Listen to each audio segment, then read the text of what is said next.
Hello everyone. Today we are going to learn how to solve quadratic equation. You would like to know what a quadratic equation is?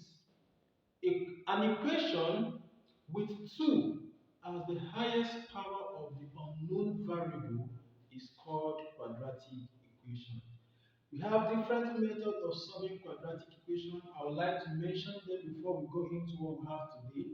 We have factorization method, completing the square method, formula method, and graphical methods. Today, we are going to learn how to use completing the square method to solve quadratic equation. Quickly, let's go to this example. Solve the quadratic equation 3x squared minus 6x minus 9 equals to 0. Remember I told you that a quadratic equation is an equation with 2 as the highest power of the unknown variable. It is called what? A quadratic equation. Now let's use the method to solve this particular quadratic equation. Now the first thing to do here is to transfer the constant term to the right hand side. The constant term there is minus 9. We are going to move it to the other side. And that will be 3x squared minus 6 equal to minus 9 to the other place become plus 9 or 9. Now the next thing to do is to divide the entire equation by 3. Divide through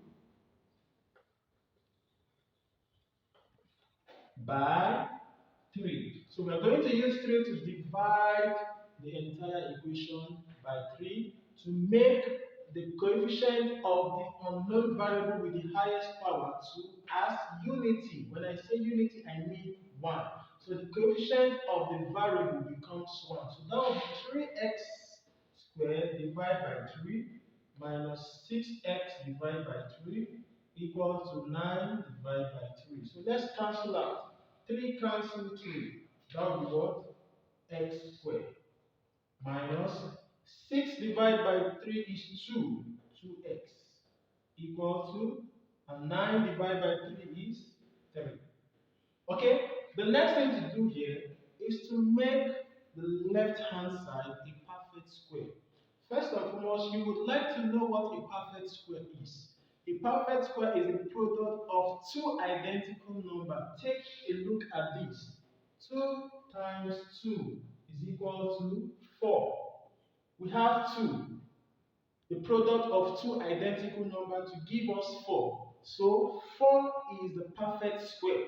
You can also check 3 times 3, which is what? 9. 9 is the perfect square. So in this equation, we want to get the perfect square of the left hand side. To do that, we are going to use this instruction. Use or add half the coefficient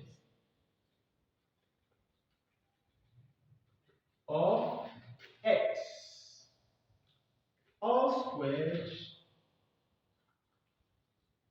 to both sides. The coefficient of x we are talking about is this, not x squared, but the coefficient of x. The coefficient of x here is minus 2.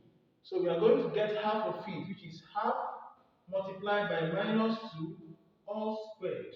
And that will give us minus 2 over 2 raised to the power of 2, which is minus 1 raised to the power of 2. So we are going to add this to both sides of the equation, and it becomes x squared minus 2x plus minus 1 raised to the power of 2 equals to 3 plus minus 1 raised to the power of 2. So we are adding this to both sides of the equation. Therefore, the left hand side is now a perfect square. That's right.